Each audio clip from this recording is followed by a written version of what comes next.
Well, hey guys, welcome back to my YouTube channel. Thanks for being here. Well, it's been a very interesting development since I published my most recent book. As you know, I'm sure you already have a copy, Dark Matter Monsters. In this book, I proposed that we could have life forms on Earth that were configured around what's called dark matter, this unknown substance in the universe that seems to outnumber ordinary matter by a factor of 9 to 1 or something like that. Dark matter particles to ordinary baryonic matter that we can see. And, you know, if you do some research on dark matter, you'll find that none of the physics models that we have make sense unless this matter exists, based on the behavior we see of cosmic background radiation, movement of galaxies, and so forth. And the alternatives, modified Newtonian gravity and so forth, don't really explain all of it as well as dark matter. So it's very gratifying to me to find an article that proposes the same idea that I proposed in Dark Matter Monsters. And this is written some 15 years ago in 2009 by none other than Jay Alfred. This is called Creation of Minimal Plasma Cell Systems by Self-Organization in Earth's Dark Matter Biosphere, leading to the evolution of dark plasma life forms. So, Alfred argues in his article here, which was submitted to the Journal of Unconventional Theories and Research. Alfred argues that because of higher concentrations of dark matter than people have suspected, that there would be life on Earth that's based on plasmas made up of clusters and bead filaments of dark matter. Dark matter has this effect where it seems to flux and concentrate around gravitational objects. And if you've been following my YouTube channel, or have you read Dark Matter Monsters, you'd know, or the Martin Fleischmann Memorial Project channel, that Dr. Alexander Parkhomov, a Russian former Soviet aerospace scientist, proposed that dark matter fluxes and concentrates around gravitational objects like Earth, and he had created these experiments with his telescope, his relic neutrino telescope, to show that fluctuations in position of the Earth relative to the solar system, relative to the galaxies and other galaxies, creates these long-term fluctuations, these yearly patterns, variations in so-called beta decay rates. And I don't want to get too complex with it here, but it suggests that if you have variation in beta and inverse beta decay, something that is not predicted by any standard physics model, there has to be a cosmological factor involved that is affecting us with some sort of pressure, like a pressure gravitational effect, and that would be these relic neutrinos, which stream in from the cosmic background radiation from 13 billion years ago, and they tend to cluster around other gravitational objects like galaxies, like solar systems, like planets, and so forth. Well, this is exactly the argument that Jay Alfred is using. He doesn't go specifically into relic neutrinos. Relic neutrinos are not like these really fast moving, high-powered solar neutrinos, which are very small but very fast-moving and powerful. But we rarely interact with them. That's why you have these detectors around the Earth that scientists have set up, and they rarely see any collisions in their detectors, maybe like one a day or something like that. It's very small, given that there's, billions, and we're told billions and trillions of neutrinos coming from the sun flowing through us every second, but they don't interact with anything. These slow, ultra-low energy neutrinos are much bigger on the scale of microns. They can interact with cells. They can interact with molecules, and based on their quantum wavelength. But they're very slow, but they're around us, and there may be people like Ethan Siegel, who writes for Forbes and other magazines, an astrophysicist, that maybe these relative neutrinos are like 1% of dark matter, which is still a lot if you consider the total amount of dark matter in the universe. So what Jay Alfred is arguing is that there's more of this dark matter around us than we thought. Now, if you go to some science channels here on YouTube, and I won't mention any names, but maybe something like the Science Asylum YouTube channel, which, Science Asylum, I'm a big fan of that channel, explains a lot of interesting and strange physics to us. But recently I looked at one of the videos there, and the creator of that channel made the argument that there's only like a handful of dark matter. It's not just way out there in these galactic halos. There's like some of it in our solar system, but it's just like a handful. It's like a really small amount. I think he said something like that, if I'm not mistaken. Well, Alfred argues that it's considerably higher than that. That you get clusters of dark matter halos around the Earth.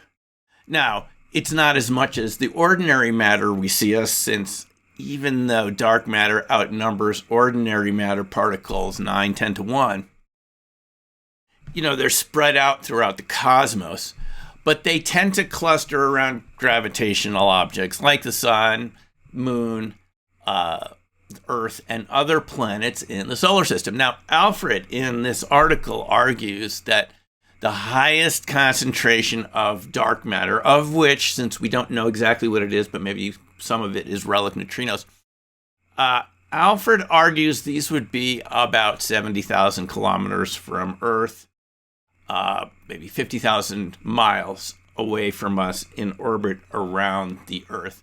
And he argues that this Legios satellite, which is a laser reflecting satellite that is up a couple thousand miles in orbit around the Earth and is used for gravitational measurements. It's designed to reflect laser light from Earth, based on my research about it, that they've detected these anomalies in the motion and acceleration of these satellites, which would be consistent with the idea of a dark matter halo around Earth. So Alfred argues that because dark matter is around us, that going back billions of years, that this dark matter was also the source and seed of life here on Earth.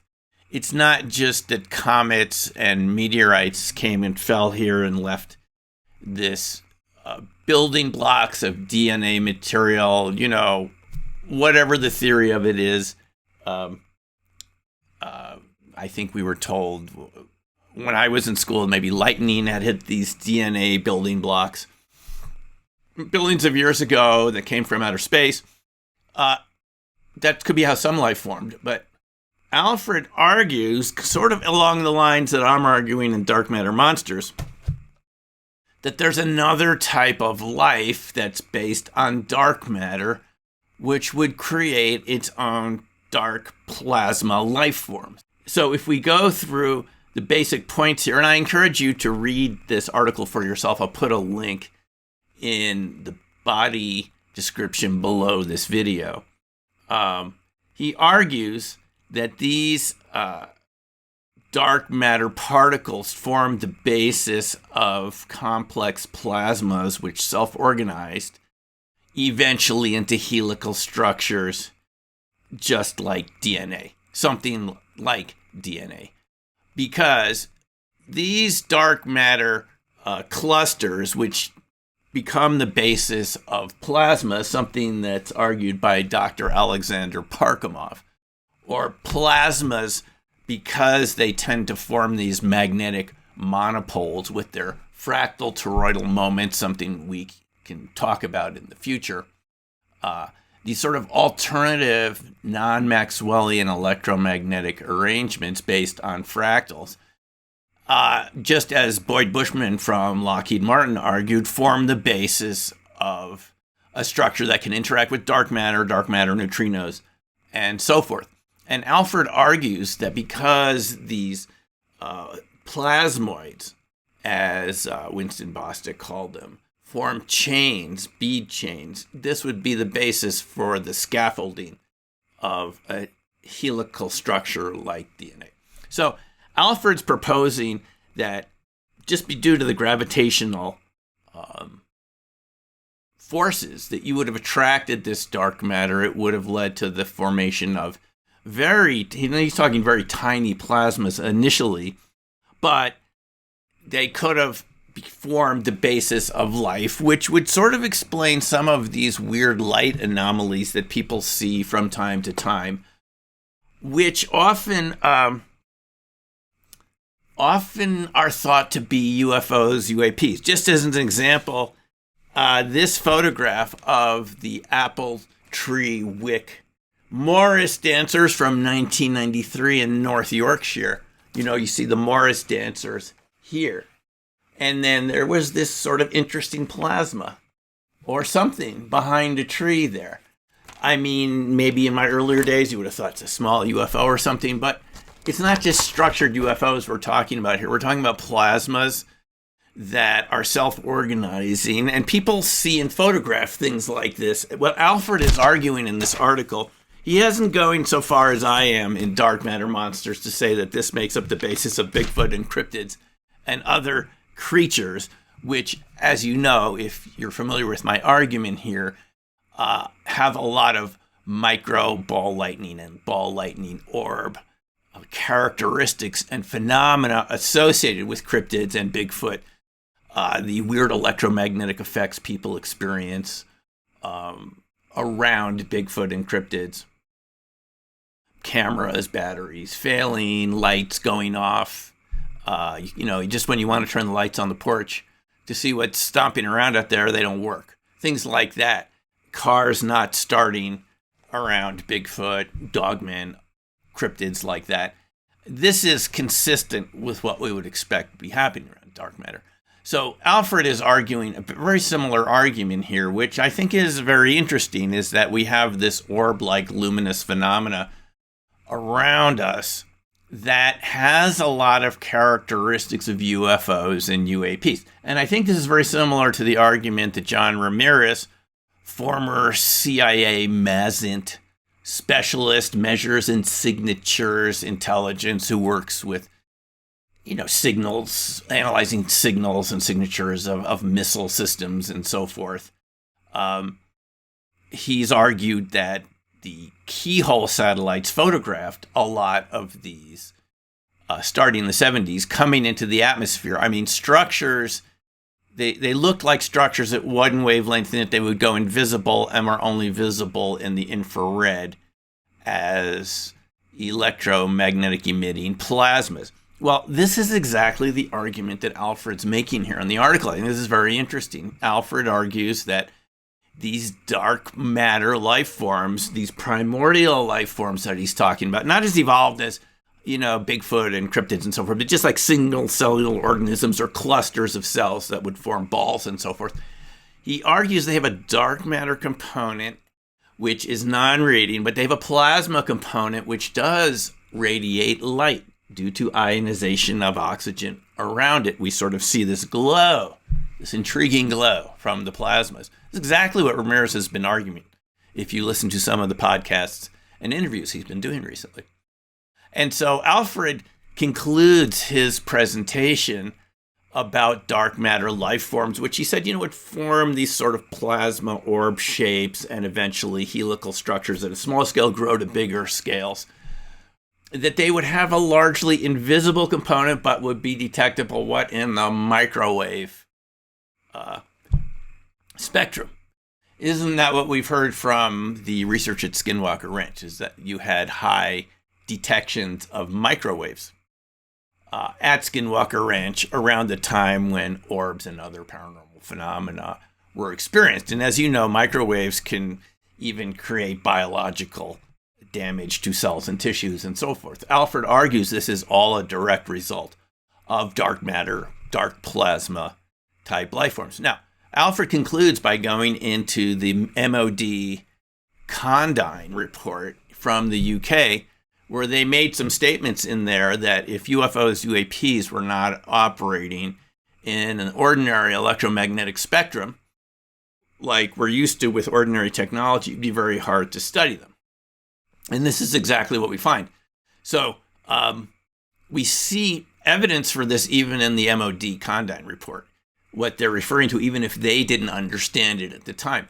They did conclude the Condign report, and this is before I really understood ball lightning and orbs very well, that a lot of what people were seeing was in fact ball lightning. And I think we can understand that that could be true. It's just, there is an interesting crossover between orbs and ball lightning and conscious life. I think you'd have to admit that. When I read it at that time, I thought maybe it was like some sort of cop-out, you know? I mean, you wouldn't be surprised. Some government agency is trying to make UFOs look like, you know, some atmospheric phenomena. But I think the deeper point is not that they're trying to explain it away. It's that orbs and ball lightning do seem very lifelike sometimes. Even researchers like Massimo Giordani, the Italian ball lightning researcher that did a lot of research at Hessdalen, Norway, of the Earth lights that were there, concluded that there's a lot of overlapping phenomenology between UFOs and orbs and ball lightning. It's a very fine line, and sometimes these orbs, which you would attribute to natural phenomena like dark matter, seem to act intelligently. So it's a very interesting question whether there is another type of life around us, not just the large types that I mentioned in dark matter monsters, which we call Bigfoot cryptids and have other names for, but that there's other types of orbs and luminous phenomena that, you know, seem like they're living, but we really don't have a name for them. We just call them ball lightning or orbs. I mean, I think this raises the possibility that this is like a crossover type of life, just like we can argue that ball lightning orbs form like a fifth state of matter past plasma, as a type of coherent matter that we call plasmoids. That there's sort of a life that goes along with that fifth state of matter, which has its own rules and can easily be invisible to the naked eye. And it's something that we wouldn't run into very much. We might not even see it if we interacted with it, apart from anomalous effects on temperature in the area, sudden cold, weird electromagnetic effects. I mean, that might be the only way you would be detecting it. At other times, this type of life might be glowing, might look like orbs, and so forth. Now, if we look at all the evidence from these portal hotspots, like Marley Woods in Missouri, the ranch that Ted Phillips, J. Allen Hynek's assistant, studied a lot for many years. Skinwalker Ranch, Elbert County, Colorado, Yakima Reservation area, and other places, Bradshaw Ranch in Sedona, Arizona. You would say this is what we're seeing out there. These very strange effects that sometimes have a visible form and sometimes have an invisible form. So I think this type of argument brings a really interesting angle to the whole UFO, UAP, USO discussion, right? And it's very gratifying that we have someone, even a number of years ago, in 2009, that was already writing about this idea of dark matter life. And this is sort of how science works, is different people propose it from different angles, and it all kind of converges on the same sort of data and explanation of what people are actually experiencing. So, what do you think about that? I'm really curious to hear your opinions. Do you agree, disagree? Put your comments in the box below. Thanks for watching, and we'll see you next video. Take care for now, and bye.